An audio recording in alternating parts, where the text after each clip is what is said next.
Hi friends, నమస్తే. ఎర్ర చొక్కా ఎర్రి పుష్పాలు మనకి పాకిస్తాన్తో యుద్ధం జరిగినప్పుడు మోదీ గారు ట్రంప్ మాటలు విని యుద్ధం ఆపేశారని తెగ ట్రోలింగ్ చేశారు. నిజంగా ట్రంప్కి ప్రపంచ శాంతిని కోరుకునే మనస్తత్వమే కానీ ఉండేలా ఉంటే అసలు ఈరోజు ఇరాన్ మీదకి యుద్ధం ప్రారంభించేవాడా?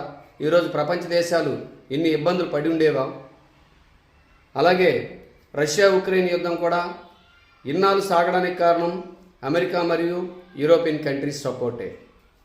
కాబట్టి వాళ్ళు ఎప్పుడూ ప్రపంచ శాంతిని కోరుకునేంత శాంతి దూతలేమీ కాదు వాళ్ళు.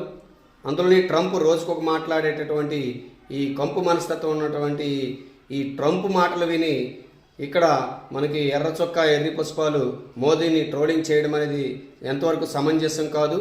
మరి ఈ ట్రంప్ తాలూకా మాటలు ఆయన ఒకవేళ నిజం మాట్లాడినా కూడా నమ్మలేని పరిస్థితిలో ఆయన మనస్తత్వం ఉంది. కాబట్టి ఆయన మాటలు నమ్మి ఇక్కడ మన భారతదేశాన్ని అపాస్పాలు చేయాలనుకోవడం అది ఎంతవరకు సమంజసం కాదని తెలియజేసుకుంటూ సెలవు. నమస్తే.